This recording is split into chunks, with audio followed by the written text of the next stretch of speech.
Bip, bip, bip, bip. Assalamualaikum, hai, salam sejahtera. Jumpa lagi untuk video kali ini.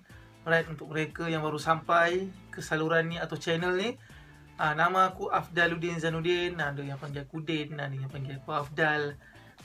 Ikut korang lah, mana selesa panggil.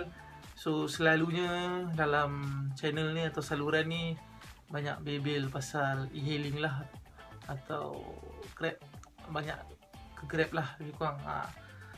Okay, so hari ni nak bebel pasal Grab. Okay, ni untuk kawan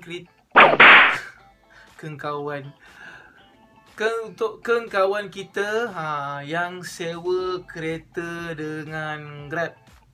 Right?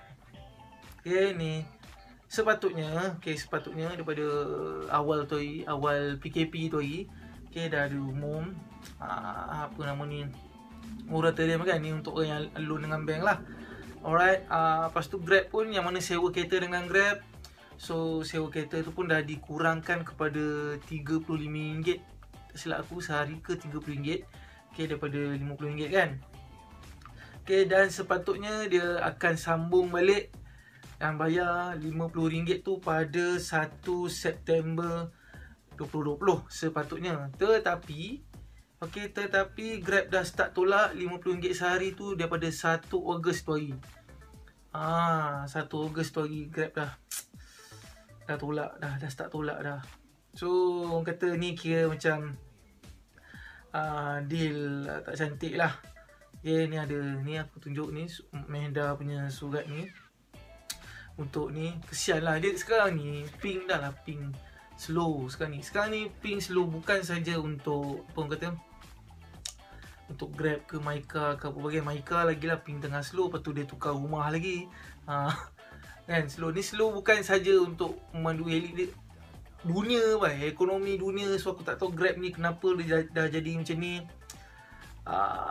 Ni yang untuk sewa kereta dengan Grab, so aku tak pasti yang sewa kereta dengan orang lain, dengan company luar ke apa, lagilah pening kepala kau ingat. Aku tak tahulah, tapi ini dia fokus kepada Grab lah. So ni minta lah Grab pertimbangkanlah benda ni, payah sekarang ni. Sekarang ni susah, bukannya dah lah job pun sendu. Ni job start masa mula penjana tu masuk, meriah lah kejap. So ni penjana dah habis, slow balik, jadi slow balik. Okay, ni dah lalang cerita pasal sewa kereta ni. Okay, so ni nak bagi tahulah, apa nama ni, untuk mereka-mereka yang sewa kereta dengan Grab lah, so boleh fikir-fikir juga kot. Okay, dah lalang sekarang ni kita dah, apa orang kata, dah sama macam taksi, dan kita pun boleh bawa taksi. Okay, bezanya kereta e-hailing ni, kalau bila kita guna kereta persendirian ni, okay, kita boleh pick up orang, apa orang kata, guna aplikasi saja. Okay, kita tak boleh ambil orang tepi jalan, orang tahan-tahan kita tak boleh ambil. Alright, kita tak boleh ambil. Tapi kalau taksi, kau guna e-hailing boleh, orang tahan tepi jalan boleh, kan. So sekarang ni, sebab aku dah pernah cakap sebelum ni, tak apa, sebab dengan Grab ni kau sewa sahaja tau. Memanglah maintenance semua kau tak payah pening. Okay, ni mungkin untuk yang full time boleh fikir-fikir lah kot. Apa nama ni, kau sewa sahaja dengan dia. Kalau kata 10 tahun kau sewa, 10 tahun lah kau sewa sahaja. Okay, sama juga macam korang sewa taksi. Okay, bayar lebih kurang sama je. Kalau Saga tu sama tak, RM55 sehari, kan. Kau tahan, bayar taksi tu, apa nama ni, 5 tahun, kan. Bayar hari-hari tu, kan, untuk 5 tahun. Dah lepas tu dah jadi kau punya sendiri. Dan kau boleh belasah, kau tak pening. Kau pening kepala kau untuk 5 tahun pertama je.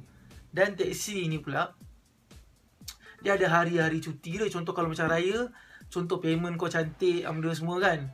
So ada hari yang korang tak perlu bayar sewa taksi, kan. Contoh macam payment kau cantik, contoh raya seminggu kan. Okay, seminggu raya tu kau tak payahlah bayar sewa teksi. Baliklah kau kampung buat teksi tu contoh. Dia ikut company lah, tapi lebih kurang macam tu lah. Ada kalau payment kau cantik, ada hari-hari dalam sebulan tu sekali ke apa, ada hari tu kau tak bayar-bayar sewa teksi. Kalau payment cantik lah, payment kena cantik lah baru dapat. Payment tak cantik janganlah minta macam-macam kan. Tapi dan benda tu tak ada untuk Grab. So okay, lagi satu kalau untuk teksi, okay, cerita Grab dulu. Grab dia ada sewa sahaja. Okay, Grab dia ada sewa saja. Untuk teksi pula dia ada sewa saja ataupun sewa belilah macam aku cakap tadi. Bayar hari-hari untuk 5 tahun dan 5 tahun lepas tu kau punya lah. Ada sewa saja, dan sewa saja ni sama macam Grab lah. Kau sewa je lah, tapi maintainer nama dia semua biar company yang pening. So boleh fikir-fikir lah kot, mana yang terutama ni yang full time lah. Kalau aku untuk cost efektifnya sewa teksi lah kot. Yelah tol separuh apa semua bagai kan. So tengoklah, sebab aku ada fikir-fikir kat sebenarnya ni. Sebab pemandangan kereta aku tahun depan last kan. So aku ada fikir-fikir kat sebenarnya. Ada fikir-fikir kat nak buat keluar sebiji. Tengoklah macam mana. Tengoklah tahun depan macam mana kesudahannya cerita. Tapi aku memang ada fikir-fikir lah. Alright. Lepas tu ni dah lalang cerita pasal teksi, pasal sewa teksi ni. Okay ni cerita pasal abang geng-geng teksi ni masih tak puas hati, masih cari point. Tapi yang point yang dia pun kata dia suarakan dekat grup ni, betul ke aku? Betul lah juga, sebab pasal stiker e-hailing. Okay, kau tak tampal stiker e-hailing tapi kau duk tampal stiker Grab. Tu je lah point dia pusing-pusing situ je lah point dia. Lepas tu dah ada kata lah tak setuju dengan sebelum ni, dengan e-hailing punya regulation lah apa bagai kan. Okay, okay, aku nak cerita mana dulu. Okay, aku cerita pasal stiker e-hailing ni lah. Aku tak ingat aku dah pernah cerita ke tak. Aku selalu macam tu sekarang, lately banyak macam tu kan. Aku punya ayat stiker e-hailing ni yang beria-ria malu tampal. Kebanyakan yang aku tengok lah, yang malu tampal stiker e-hailing ni, yang duk pakai Proton, pakai Pro 2 je, sibuk malu pakai ni. Member aku tu buat premium, pakai Alphard, tampal relax je. Kereta sendiri tau. Ni member aku ni lagi lah, aku mau respect dia daripada Uber dulu. Dia buat Uber Black, pakai dia pinjam Accord bapak dia. Ni dulu sebab dulu asyuk lebih kan, macam sekarang ni macam kurang sikit. Okay, dulu dia buat Uber Black, dia buat tu hasil dia keluar Alphard tu, sampai keluar Alphard kan. Sebab buat Black asyuk lebih sikit daripada aku yang buat Uber X dulu. Kurang sikit asyuk dia kan. Dia sampai keluar. Ramai tim Uber dulu, ramai keluar kereta. Ada pakai aku ingat ada yang pakai Viva dan tukar naik pakai Honda. Banyak. Ni time zaman asyuk dulu banyak tukar-tukar kereta pakai. So member aku ni yang buat premium pun duk tampal stiker e-hailing tu, relax dia tampal. Ada seorang brother tu pun pakai Peugeot apa dah premium tu pun tampal dia, relax je kan. Ramai yang aku tengok geng yang malu tampal ni tu. Cakap yang aku jumpa sibuk malu tampal stiker e-hailing tu, yang geng-geng yang pakai kereta murah ni. Aku tak tahu apa yang nak. Orang pakai kereta mahal tenang ni tampal. Tu pandai korang lah, sebab dalam post yang dekat grup teksi tu dia pun tanya di manakah penguatkuasaan terhadap stiker tu, stiker e-hailing tu kan. So apa gunanya stiker ada undang-undang tapi kalau tak ada penguatkuasaan. So tak tahulah, sebab aku tak pernah lagi nampak buat masa ni lah. Ni dekat KL. So aku dekat dengarnya dekat luar KL, di mana tu aku tak ingat, dah kena saman. So dekat KL aku tak pernah dengar lagi sebab tak ada stiker e-hailing. Okay, sebut pasal ketidakpuashatian pemandu teksi ni. Okay, dulu dia kata tak puas hati pasal yelah kita tak ada tak ada PSV. Okay, tak pergi Puspakom benda semua bagai. Alright, first kita dah ambil PSV. Okay, bila kita dah ambil PSV, dia bahan pula. Alright, ada budak, ada di kalangan kita yang ambil PSV RM55. Lepas tu buat online je, tak kena pun pergi kelas tu. Ya aku faham, yang tu aku faham. Dia punya marah tu kalau online boleh je ngelat. Kau on handphone tu, kau tekan, kau letak, kau pergi tempat lain kan. Biar ada 7-8 jam situ running macam tu kan. Lain macam kau pergi kelas betul. Okey, yang tu nampak lah yang tu. Okey, tak apalah, tak puas hati. Tapi orang ujian kena pergi juga sendiri kan. Sama juga kalau kata yang online tu, kalau katalah dia buat macam tu, dia tekan play betul dia belah, dia letak handphone betul dia belah. Sama juga kalau kau pergi kelas tu pun, kau pergi physically, kau pergi, kau tidur dalam kelas tu, macam tu lah, sama lah juga pun. Okey, tak apa, faham lah, yang tu faham lah. Okey. Tapi kita orang ambil juga. Macam aku tak ambil yang RM50 tu, aku ambil dengan member aku 200 lebih pergi kelas Samda semua kan. Okey, lepas tu diorang tak puas hati apa lagi. Puspakom pun dah kena buat. Okey, Puspakom dah kena buat. Lepas tu apa nama ni, bayar lebih kurang sama lah, tak silap aku. Untuk kali pertama masuk RM72 tak silap aku. Tu sama, e-hailing ke taxi sama. Dan tahun-tahun berikutnya RM55 lah. Tahun pertama je mahal sikit. So tahun-tahun berikutnya dah murah, RM55. So kalau fail lah, tambah lagi RM20 lah. Sebab tu kalau boleh sekali pergi je, alright. Okay, tu je aku. PSV dengan Puspakom dah okay. Bagi aku nampak lah, orang kata samanya. Okay, lepas tu okay, tol korang dapat separuh tau. Taxi dapat separuh, e-hailing tak dapat separuh. Tu mana keadilan tu? Kod kereta dah kena tukar ni, AH ni. Tol tak dapat separuh juga. Tol tak dapat separuh, korang dapat separuh. Road tax lagilah, road tax kita orang 1.3 pun dah RM70 kan. 1.0 lah, tapi Azia lah kot yang dapat rasa murah, road tax RM30. Tapi kebanyakan yang pakai 1.3 dan ke atas lah dah 30. Yelah, kata 1.0 tu mungkin RM20, 1.3 ke atas dah RM70. Lepas tu dah 1.6 ke atas dah RM90. 2.0 apa bagai lagi lah, dah beratus-ratus kan. Taxi pula, road tax ni aku tak tahu, kalau ada yang tak tahu kan, kau tahu tak road tax taxi berapa? Tak kira CC taxi. Okay, best gila tu, RM20 je bhai road tax ni. Road tax taxi RM20. Wah, seronoknya. Macam tu buat pakai Honda Accord buat taxi tau, RM20 je road tax tu. Kat situ je dah tengok tak balance. Mula kata nak sama rata lah apa. Sekarang ni walaupun pemandu e-hailing dah kena ambil apa nama PSV, pergi Puspakom benda semua. So sekarang ni yang untung lagi tak sebut lagi, yang pemandu taksi dapat apa nama ni, voucher tayar lah apa bagai tu, aku tak ingat. Yang tu pemandu e-hailing mana dapat, aku tak tahu ada lagi ke tak yang voucher tayar tu. Tapi korang ada dapat lah, pemandu e-hailing mana ada. So sekarang ni advantage dari segi kos banyak dekat pemandu taksi tu. Tapi aku tak tahu kenapa korang masih tak puas hati. Aku tak faham. Aku tak faham sampai hari ni tu je. Kalau ikut kos, memang taksi semua lagi, orang kata lagi jimat lah. Dan sebab tu aku kata juga, mana yang rasa macam tertekan sangat sekarang ni, sewa kereta dengan Grab, lagilah sewa taksi.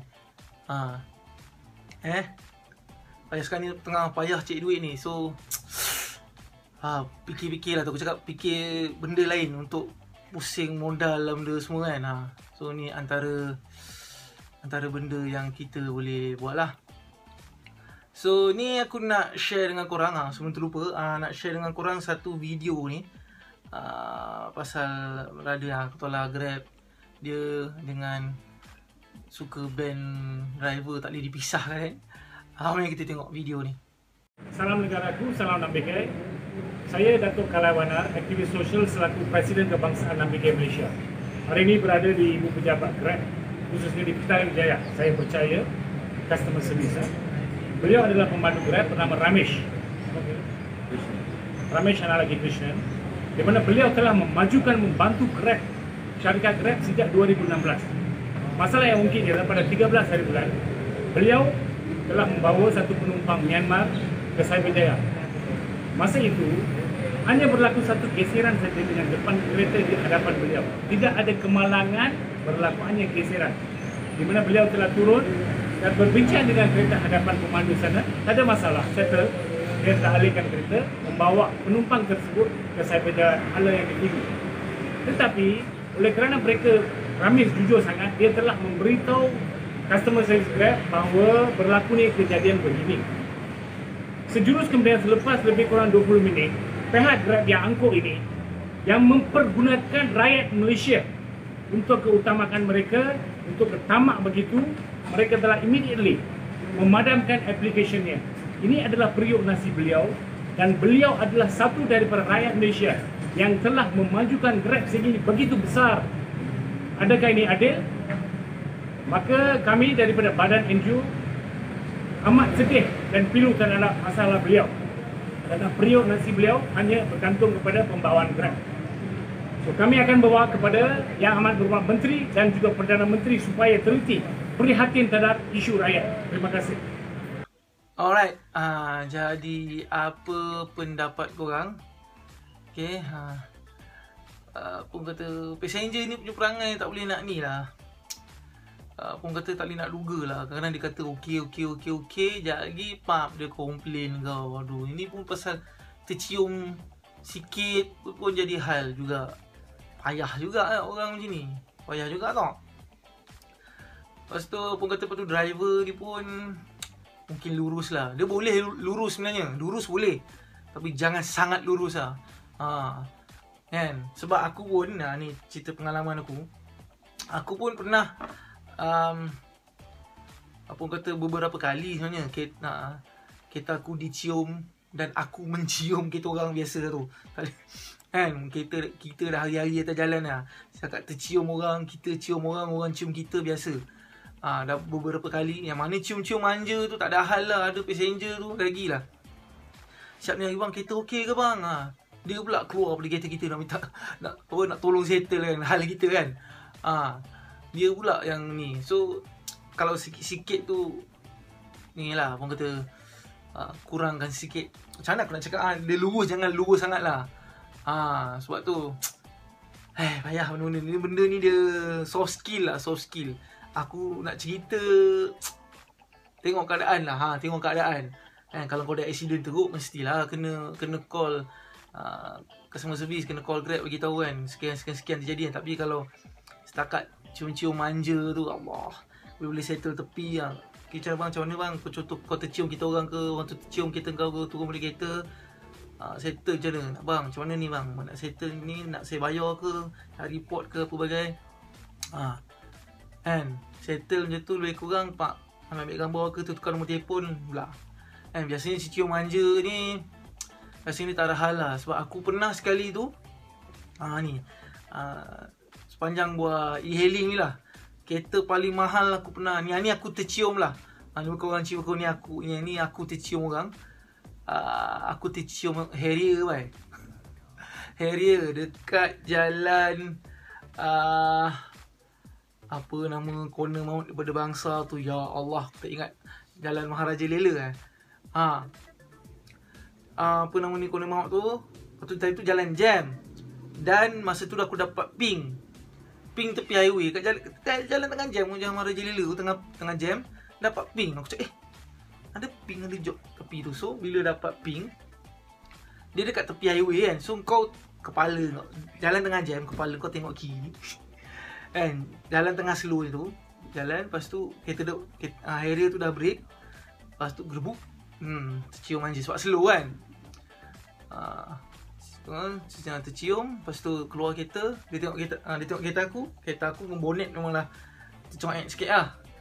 So dia tengok kereta dia calar sikit je kan.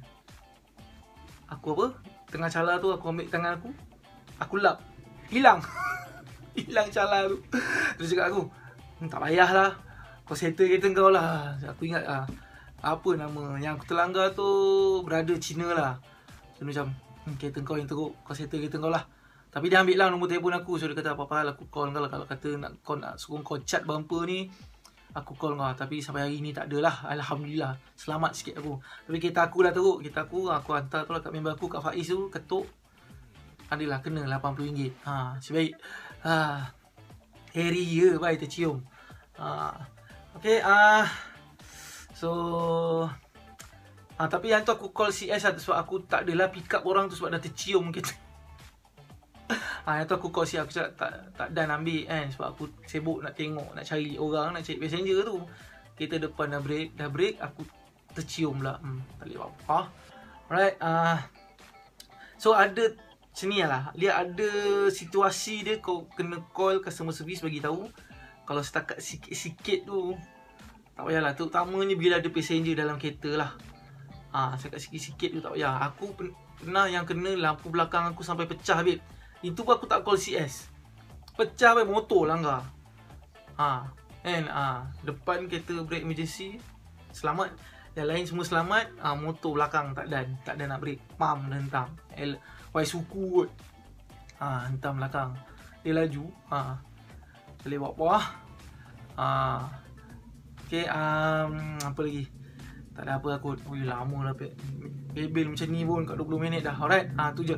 Okay, sekian saja video saya, Afdaluddin Zainuddin. Jumpa untuk video akan datang.